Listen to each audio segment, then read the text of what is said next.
So the next pass we're going to be looking at is the back step if we fail to get that shin circle and trapping the other foot with the instep of ours, shutting down the butterfly hook. This is a pass that Gordon does probably about just as much as he does the actual shin circle pass. And so if I can't get my foot over top, for whatever, like whether he's keeping a really strong connection, there's a few times Gordon has been unable to get this because obviously our opponent's constantly moving with us. If this hook stays here and doesn't move, yes, I'm going to always be able to get this. But Kevin's going to be knowing what I'm trying to do, and he's going to be tucking it in, hiding it. He'll extend his leg up into my butt a bit more. That makes it harder. And sometimes he'll shift slightly to the side. That's going to set up other passes, but all we're going to look to do from here is performing this back step slash long step style pass.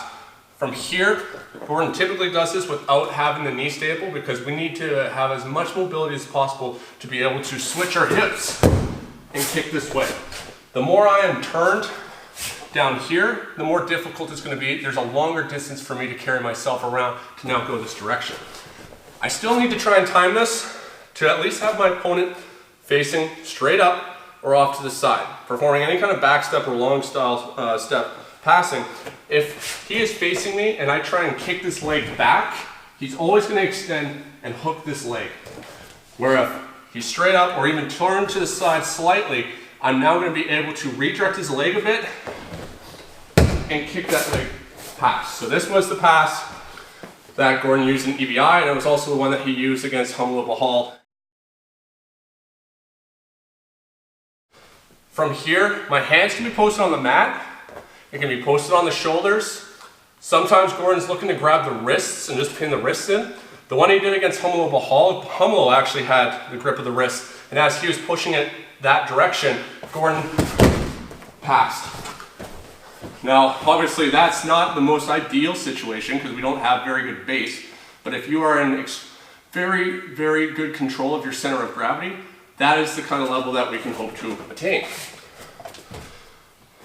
What I'm going to do is switch from leading with this right hip, trying to staple his leg down, and as I do this motion, I want to take my left hip, and I'm going to take my left hip and I'm going to look to redirect this leg with my body weight. Redirecting it this side, activating the lever to this side of the hip, pushing it away, so that this leg is not going to be able to follow me in the same way as I kick my leg by. So as I'm here, I'm going to, if I need to, lift your hips a little bit, because obviously the tension that's created right now, he's putting a lot of pressure onto the left side of my hip. If I try and drop it right now, it's a frame designed to hold that weight. So I release the tension, I start to redirect it.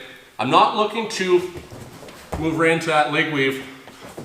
I'm just doing that slight redirection so that now as I'm leading with that left hip, my right hip is retracting, and with that, kicking pass.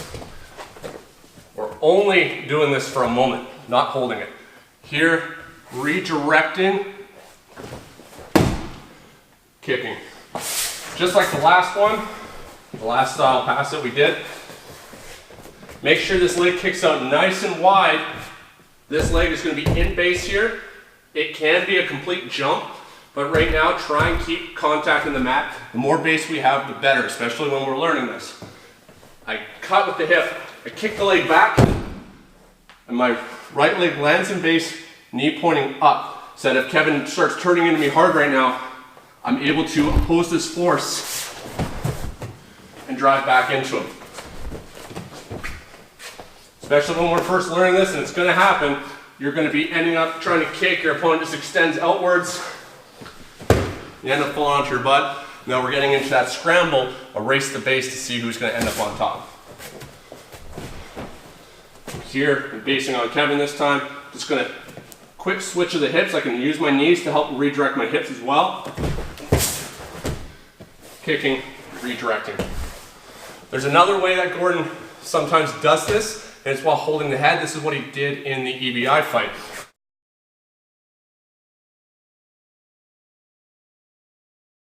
As I naturally turn my opponent's hips away, they don't have a lot of options turning back into me. So what Kevin's going to do is build up onto his elbow so that he can start performing collar tie escapes, etc.